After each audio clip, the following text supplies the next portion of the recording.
прошлой серии Денис Морозов возвращается в Пакистан, страну, где горы не прощают слабости. Из Исламабада группа отправляется на самый север страны, в высокогорную деревню Гулкин, где их ждет опасный перелет через ущелья, пристрелка оружия, знакомство с местными традициями и выходы в горы на большую высоту. Но уже там становится ясно, эта охота не будет простой. Прямо над нами. Потихонечку поднимаемся. Тяжковато. Разряженный воздух, крутые склоны и каждый новый подъем забирают силы все быстрее. Несмотря на усталость и сложные условия, Денису все же удается выйти на гималайского козерога. Это один из самых желанных и высокогорных трофеев Пакистана. Тихо!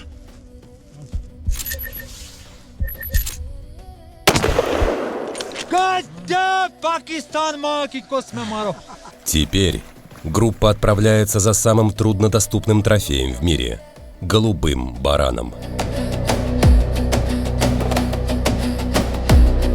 Туда существует лишь два пути. Первый – вертолетная заброска на высоту более 4000 метров, почти без акклиматизации. Второй – 2 дня пешком по маршруту, который местные называют «тропой смерти», над обрывами, где оступиться можно только один раз. Впереди охота, в которой высота, риск и усталость становятся такими же опасными, как сами горы.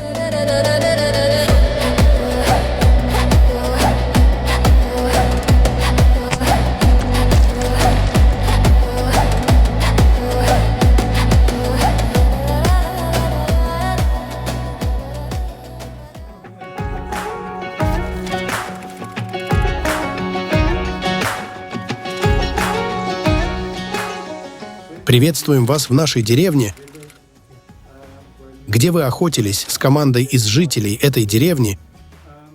По возвращении с охоты в деревне нас уже ждала вся община. Главы и старейшины поздравили Дениса с успешной охотой и выразили благодарность за его вклад в сохранение дикой природы. Для местных жителей такие экспедиции не просто охота. Это часть программы, которая помогает сохранить популяцию диких животных и поддерживать жизнь высокогорных деревень. А также еще одной важной частью этой церемонии является вручение белых шапок, которые здесь называют «сафед-тапи». Для местных жителей это знак большого уважения и принятия гостя.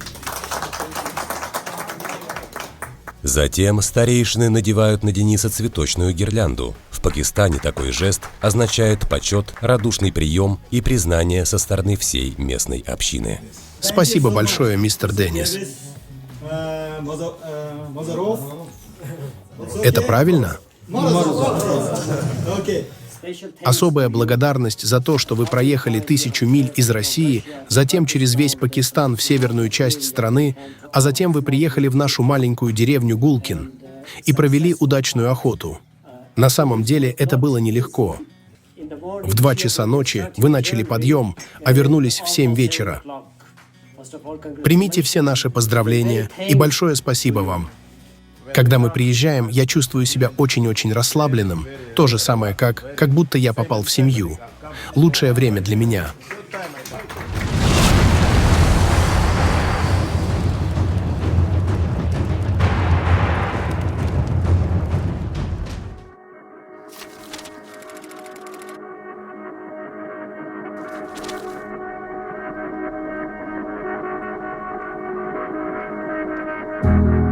Времени на восстановление сил совсем не хватало. Прогноз погоды для перелета в новый регион был благополучный, и уже рано утром группу ждал вертолет. Доброе утро. Доброе. Как вы? Очень хорошо. Доброе утро. Сегодня 2-й день охоты. Вчера успешно отохотились на гималайского козерога. Конечно, успешно сказать, трофей есть, но, можно сказать, здоровье положили. Ноги там остались. В общем, такое ощущение, подзаболели, немножко перемерзли. Конечно, тяжелая получилась охота. Но вроде более-менее собрались. 7:30, сейчас 7:40. Загрузились в вертолет и вылетаем на место голубого барана. Место называется Шамшал. В общем, ребята там разведку провели, они уже там 2 дня. Лагерь базироваться на 4500. В общем, готовим организм к встряске. В общем, напились пилюли с утра, ну, ничего не поделаешь. быстрая охота, они всегда такую побочку дают. Ну, надеюсь, все будет хорошо. Полетели.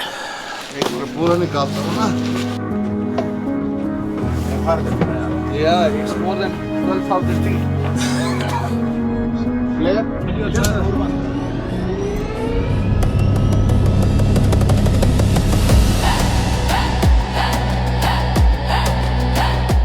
На этот раз маршрут к базовому лагерю проходит через еще большие высоты и совсем узкие горные коридоры. Пролетая над Шимшалом, пилот сообщает, это последний населенный пункт Пакистана. Всего в 40 километрах к северу уже проходит граница с Китаем. Если бы не вертолет, именно отсюда нам пришлось бы начинать пеший путь к базовому лагерю. 2 дня по горам, обрывам и узким проходам. От одной этой мысли по спине пробегает холод. Теперь главное, чтобы погода не изменилась, и мы смогли вернуться обратно на вертолете.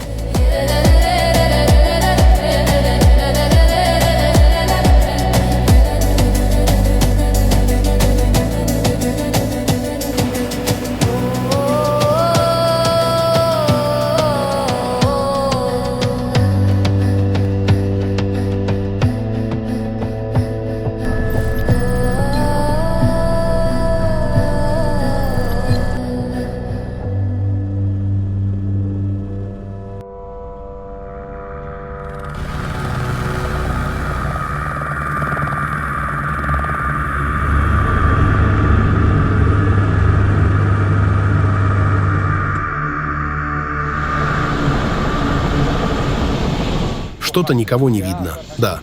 Это единственное место, где мы можем приземлиться. Вы пойдете с багажом туда. 7 часов идти отсюда до места охоты. А жить мы будем тут? Да. Все люди будут жить тут? Да. То есть они должны быть тут? Да. Здесь хорошая высота для акклиматизации. 3800 метров. Добрались до места охоты. Прилетаем, а тут нет никого. Ребята говорят, вариантов нету, мы вас здесь не оставим. Вертолет не глушат на 12, говорит, тысячах футах. Говорит, мы не заведем его второй раз. Говорит. Они должны были быть тут. Я не знаю, где они сейчас. Поэтому, говорит, либо сейчас улетаем обратно в деревню, отсиживаемся, дозваниваемся до ребят, чтобы за вами пришли, либо, ну, то есть, как бы здесь находиться точно нельзя. У тебя есть мой номер. Звони мне в любое время. Если Али не ответит, звони мне. Я знаю тебя. Я прилечу в это место. Хорошо. Самих тут оставить тоже не можем, потому что очень опасно для жизни. В общем, кружок сейчас дали, видать, ну, я так понимаю, что вчера разговор был про 9 утра, что мы будем вылетать. Я думаю, что из-за этого. В целом добрались. Погода хорошая, очень холодно, но я понимаю, что для этих мест это волшебная погода. Ребята подходят. Сейчас вещи забираем, найдем на базовый лагерь. По нашей пакистанской традиции обязательно выпить чаек. И после без чайка здесь вообще ничего не делается. И после чайка, наверное, выйдем на охоту. Если мы не всех баранов распугали, конечно, мы там лишнего кружка дали. Ой-ой-ой. В общем, конкретная внештатка. Еще на таких высотах. Ну, как есть уже. Будем исходить из положения. Начинаем. Привет. Как вы, ребята? Все хорошо. Как вы? Хорошо. Мой брат, ты забыл про нас? Нет. Мы никогда не забудем тебя. Рад видеть тебя. Не поверишь, я тоже. Мы прилетели, а тут никого. Мы нашумели вертолетом. Это проблема? Нет. Они дальше. Животные дальше? Да, дальше. Некоторые животные ближе. Но есть проблема, они маленькие. Маленькие? Да, маленькие внизу. Большие вверху. Мы их видели. Много больших групп.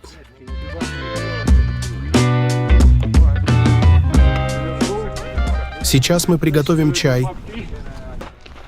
И еще 4 или 5 человек должны прийти взять багаж. И мы пойдем. Сейчас пьем чаек, сухофрукта. Двигаемся на базовый лагерь. И вот расстройство есть, что мы прилетели рановато, думали сегодня поохотиться, а поохотиться, может быть, и не получится. Потому что есть плохие новости. Плохие новости заключаются в том, что снега нету, и баран очень высоко, на 5000 весь. Сейчас бараны очень высоко. Вечером они спустятся? Вечером, да, они спустятся. Высоковато. Одним словом, высоковато. Но вариантов нету. Самое главное, чтобы сейчас здоровье не подвело нас. Сейчас нужно будет аккуратненько идти, потихонечку не перегружать ни сердце, ничего, чтобы хватило здоровья. Все остальное, воли, силы, терпения точно хватит, а здоровье такая штука может немножко сбоить, и причем не от нас зависит. Спасибо большое, это подарок.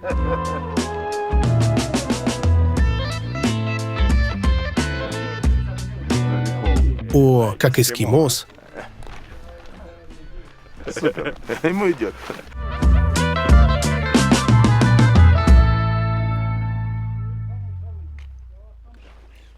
Экспедиция за голубым бараном началась с нештатной ситуации. К счастью, все обошлось, и теперь группа направляется в базовый лагерь, откуда будут проходить дальнейшие выходы на охоту. Но Денис очень сомневается. После пролета над лагерем в горах стало слишком шумно, и теперь есть серьезные сомнения, остался ли зверь в этих местах или уже успел уйти выше и дальше от людей.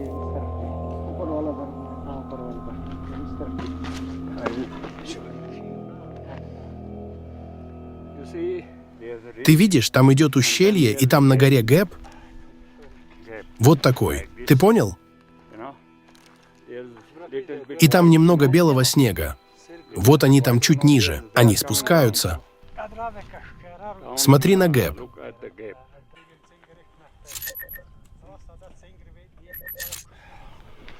Бараны вон там, бараны вон там, бараны вон там. И бараны вон там. Но ни к одним подойти практически невозможно. Я понимаю, ждать, пока они вечером спускаются будут. Утром они не спускаются, поднимаются на самый верх. Потому что внизу леопард. Если на Гималайского, наоборот, только рано утром выходили, то здесь, наоборот, после обеда. Все ждут. Там ребята стоят, но все стоят, смотрят, пойдет ли он вниз. То есть, как бы задача, чтобы он спустился пониже. А из плохих как раз таких новостей, что говорил, снега нету. Был бы там снег, он бы быстрее спускался бы вниз.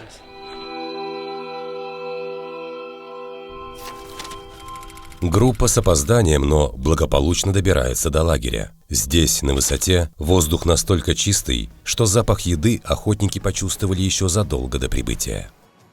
Добрались до базового лагеря. Ребята сказали 40 минут добираться. В общем, мы добрались за час 40. Непонятно, кто медленно шел. Ну, так получилось. Успели даже пообедать с самым вкусным хлебом, который пекут тут же сразу на костре. Ну, конечно, в Пакистане хлеб — это что-то невероятное. Тут же при тебе раскатали тесто, тут же бросили, тут же приготовили. Прям с пылу с жару, что называется. В общем, пообедали. Сейчас 3 группы за 3 группами наблюдают, но очень высоко. Они потихонечку спускаются. Я так понимаю, что через, после обеда в час, 2, 3 будем принимать решение, куда, в какую группу будем подвигаться, если мы найдем трофей. Ну, как-то вот так. Пока ничего не понятно. Но очень интересно. Несмотря на то, что охота была буквально вчера и оружие пристреливалось, Денис принимает решение привести оружие к нормальному бою еще раз. На таких высотах любая ошибка может привести к серьезным последствиям. Как говорится, береженого Бог бережет. Денечек акклиматизируемся. Решили еще раз стрелять. Хотя вчера стреляли, оружие все четко, все летит, все нормально. Но высота изменилась, воздух. Короче говоря, еще раз стрельнем. Посмотрим, как полетит пуля в таких условиях.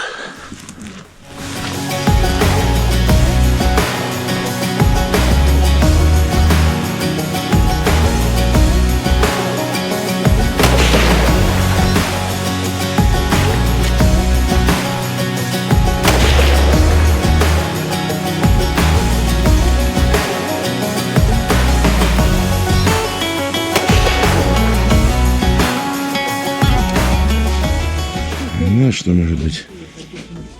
Может быть, двигается на это.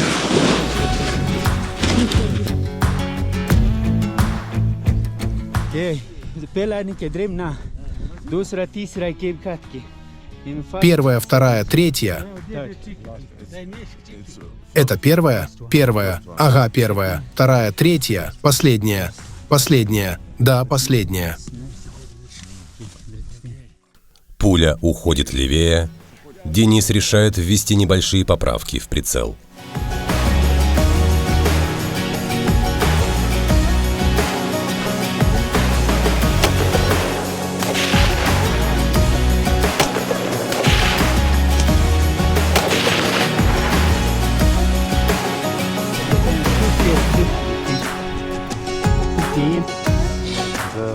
Первый.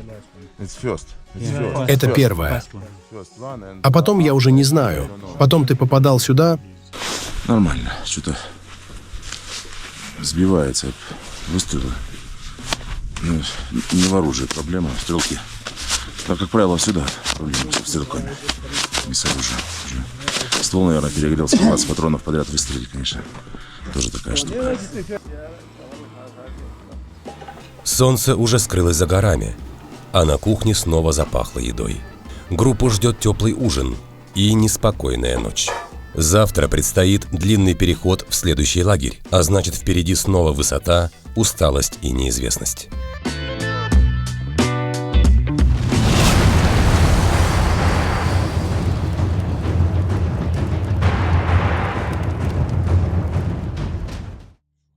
Доброе утро. Сегодня третий день охоты в Пакистане. Второй день за голубым бараном. Акклиматизация по чуть-чуть проходит. Хорошо, что вчера никуда не двинулись, за целый день здесь отлеживались, поспали. В общем, более-менее нормальное самочувствие. Сегодня пораньше проснулись, чтобы уйти на дальний кордон. Там еще один, то есть мы перебираемся с вещами, и там будем ночевать сегодня. Поэтому сейчас, не знаю, они говорят 1,5-2 часа, но я так предполагаю, это если ребята будут ходить, нам, наверное, часа 3 точно идти. Зайдем на лагерь, там пьем чай, и я так предполагаю, что баран не спускается, снега нету. Если баран не идет к нам, то нам придется идти к нему туда наверх на 5000. В общем, и мы сразу же незамедлительно начинаем, ну, конечно, после чая, подниматься в самый верх за бараном. Ой-ой-ой-ой. Никогда так не хотелось добыть барана, как здесь. Конечно, условия лютые, я не знаю, минус 15 на улице. Ой-ой-ой, конечно. В декабре, январе, говорят, еще прохладнее. Поэтому тут, как вот они говорят, в Баунти греемся на пляже. Фух, тяжелый день. Пошли.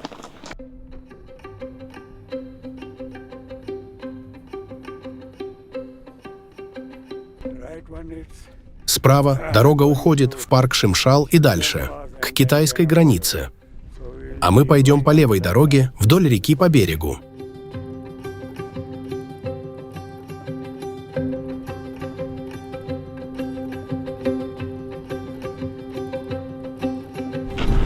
Прошли почти, наверное, весь путь, осталось 30 минут до базового лагеря номер 2. В общем, уже рассвело. В целом самочувствие более-менее нормально. Ну и дорога легкая, очень легкая. Считай, идем по плато. Комфортно очень. Надеемся, что мы придем, и баран где-то нас ждет. И будем пробовать подниматься уже на верхушку максимально.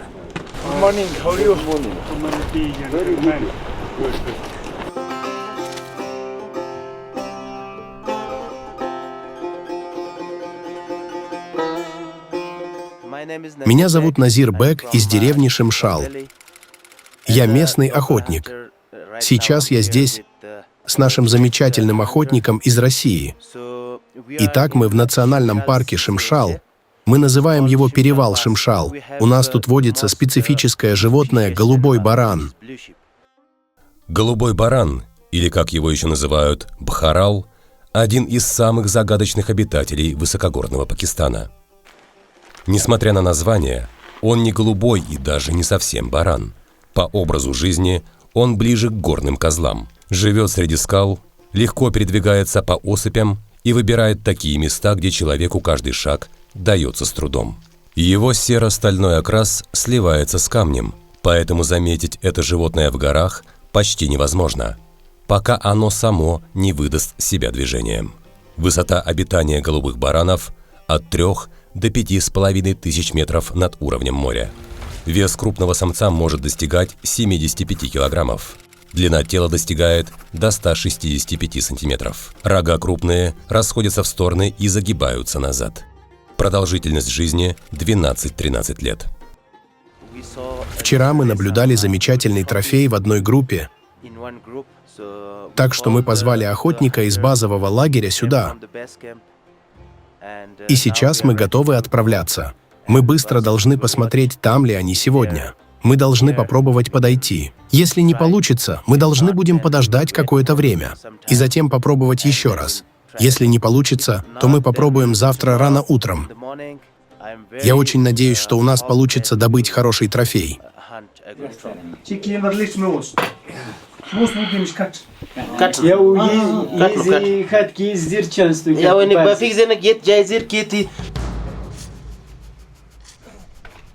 Во втором лагере нас уже ждала большая группа егерей. Все эти дни они дежурили здесь, в горах, следили за баранами и готовили дальнейший маршрут экспедиции. Короткая остановка, горячий чай, небольшой перекус и снова в путь. Теперь нам предстояло идти еще дальше и еще выше, к лагерю номер 3.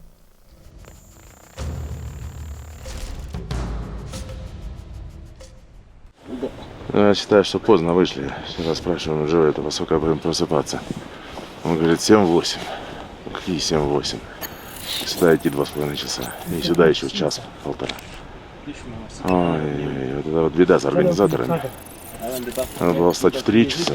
Здесь нужно было быть уже в 7 утра. Когда они все внизу. Мы сейчас подходим. Я больше уверен, они уже все поднимаются наверх. Ну, уже как есть. Подходим, у нас выбора нету.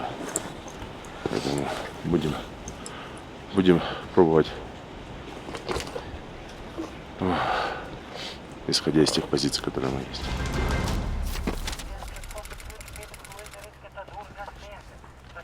Сейчас их не видно? Да. Не видно? Сегодня до сих пор не видно животных. Егеря говорят мне, что я могу подняться туда и посмотреть с той стороны горы. Потому что вчера животные были здесь, рядом с этой черной скалой. Недалеко. Теперь не видно их. Теперь они ищут. Так что тебе придется остаться здесь. Самое мрачное на охоте – это ждать. Поднялись мы в 4 утра, прошли мы 4,5 часа, пришли сюда, нашли баранов, вон они лежат. Они собрались в огромную группу. Они сидят на том склоне. Мы наблюдаем за ними. Сверху вниз. Наш человек, который находится там, наверху, наблюдает за ними. Но есть один нюанс. Ветер дует на них. В общем, мы уже сидим и ждем 6 часов. Сейчас они приближаются. Идут в нашу сторону. Этой дорогой? Да, они идут в нашу сторону. Но проблема в том, что ветер дует не в нашу сторону. Он с юга, так что нам нужно дождаться хорошего ветра. Итак, мы должны остаться и ждать, когда ветер поменяется в их сторону. Тогда мы сможем подойти к ним. 6 часов мы сидим, ждем, пока ветер поменяется. Во что я, в принципе, не верю, что ветер поменяется, по крайней мере, сегодня. Замерзли, как цуцики. У нас вот одна печка на улице, мороза. Короче говоря, после тех условий, в которых мы жили вчера, вчерашние условия кажутся реальными лакшери вилледж. Сегодня даже не знаю, как это. Просто есть земля, есть какое-то сооружение. Ой-ой-ой. Из дров только навоз от яка. Этим греемся, этим чай пьем. Из еды есть конфеты, есть хлеб только что сделали. холодно, замерзли, еды нету, барана нету, 4200 лаги. Дышать тяжковато. Хорошо, хоть акклиматизацию более-менее прошли. В общем, это вот самые, наверное, неприятные моменты охоты. Ну, такое тоже бывает, конечно. В эти моменты что только в голову не лезет. Вот такие вот дела.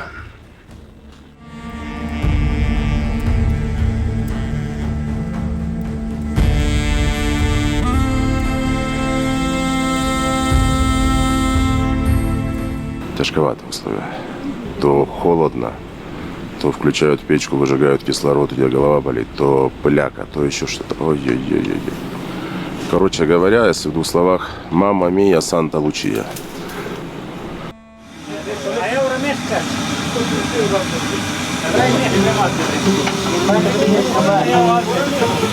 Можно сказать, по чуть-чуть жизнь налаживается. Пришли спасатели. Принесли печку, принесли еще навоза, принесли коврики и спальники. Пришел батальон целый. Я так понимаю, еду нам принесли. Короче говоря, мало-помалу жизнь налаживается. Но, честно говоря, тяжковато все равно.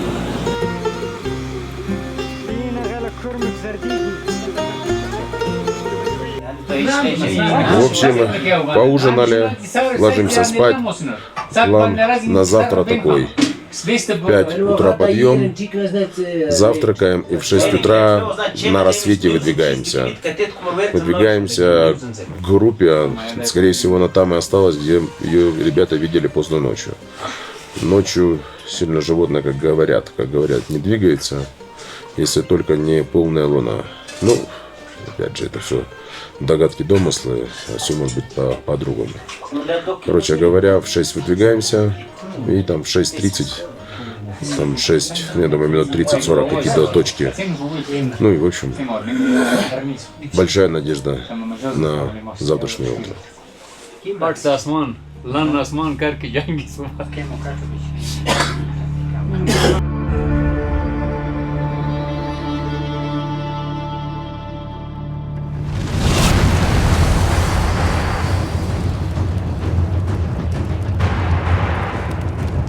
В общем, дождались мы утра. Ветер действительно поменялся в ту сторону, которую нам нужно.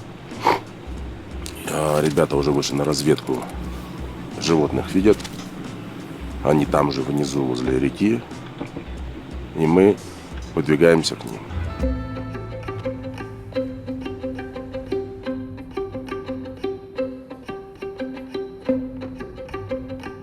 Даже ровная дорога.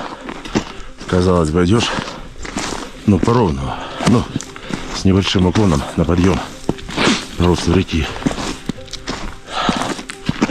И то еле-еле идешь. Еле-еле. Я думаю, здесь уже 4300, 4400, наверное. Красота. Ну, в общем, каждый шаг борьба. Ой.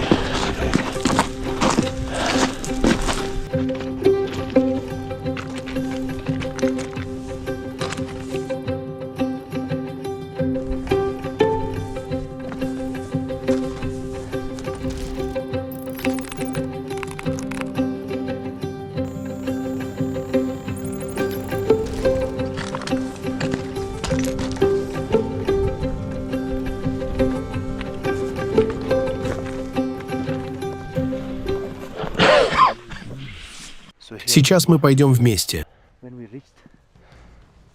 Мы добрались до той черной скалы. Ты знаешь, мы пойдем. И там все закончим.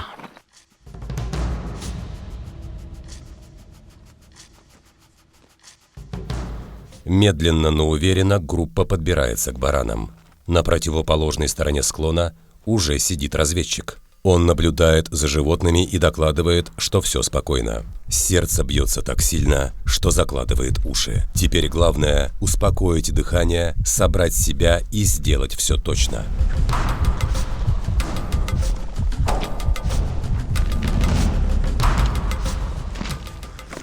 Все спокойно. Вон там неплохая позиция. Да, согласен. Нам нужно немного спуститься для выстрела.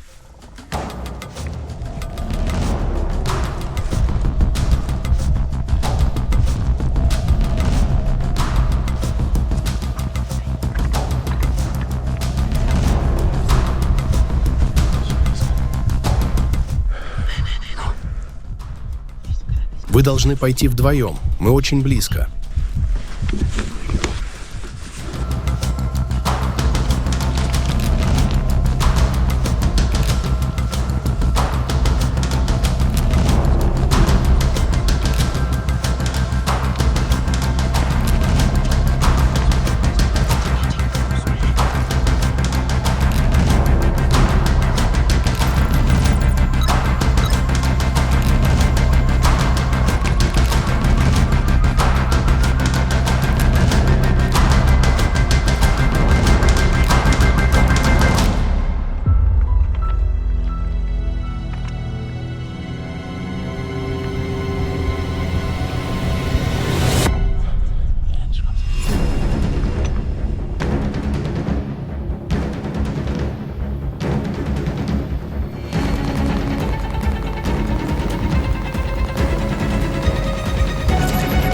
Как только ты выстрелишь, эти животные поднимутся и начнут бежать вверх всей толпой. Так что ты должен расслабиться перед выстрелом.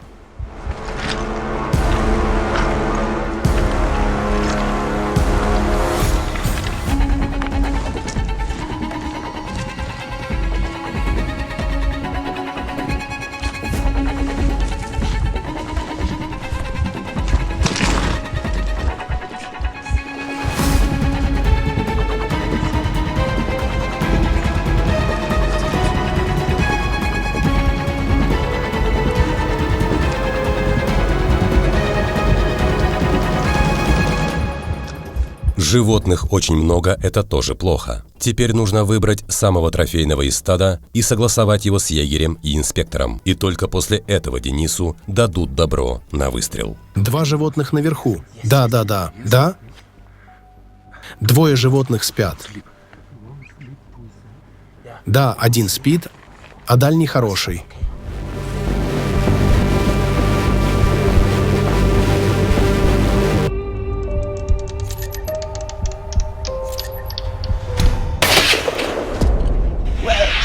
Well shot! Congratulations!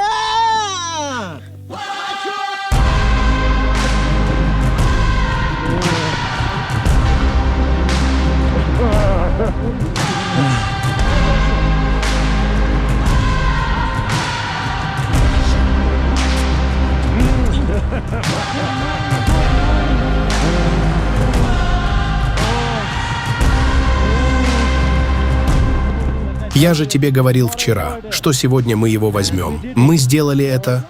Денис, ты лучший, ты сделал это. Поздравляю тебя.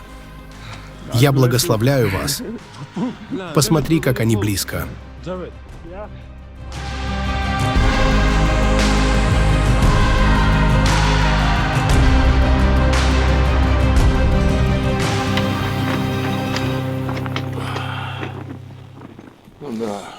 Ой-ой-ой-ой-ой.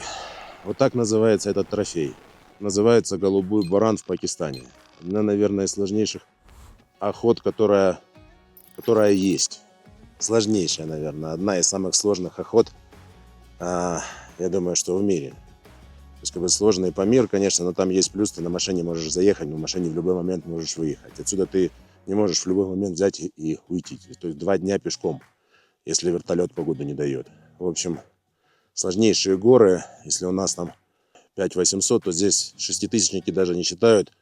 Здесь даже как-то неприлично им давать название. Неудобно как-то. Вот мы сейчас находимся, нас окружают все горы минимум от 5 до, наверное, 6,5 тысяч. То есть как бы каждая гора, просто каждая, не знаю, 1000 гор, которые превышают 6000.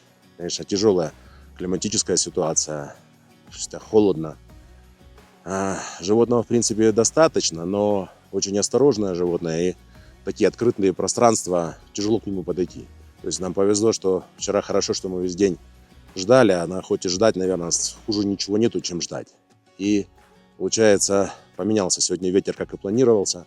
Мы поднялись, хорошая позиция была для стрельбы.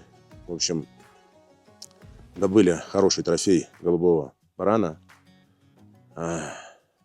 Называется тот случай, когда добываешь, и руки дрожат. Супер красивый баран. Ни на что не похожий, реально другие рога, другая база, все по-другому. Удивительное животное, удивительный Пакистан. Честно говоря, уже думал, сегодня последний день, и уже не важно, будет трофей, не будет трофей, будем выбираться, потому что реально организму начинает сдавать бой, простуда начала одолевать, уже желудок там не срабатывает там, на продукты, то есть как бы там, ну, в общем, тяжелые условия, конечно. Мы не адаптированы к этим ребятам, конечно, они там бегают как по равнине. Слава Богу, что все хорошо заканчивается. И мы добыли голубого барана. Наверное, будет в книжке трофеев, наверное, один из самых сложных. Поэтому спасибо Пакистану, спасибо ребятам. Иншаллах, как говорят здесь. Слава Богу. А мы потихонечку собираем, будем пробовать забрать вещи, и еще там длиннейшая дорога добраться домой. Но будем добираться уже счастливые, потому что у нас есть голубой баран. Фух, слава Богу. Все.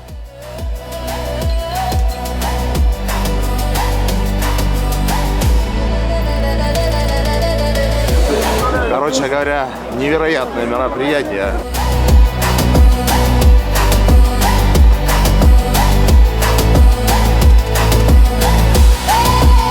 Greg, love you, my friend.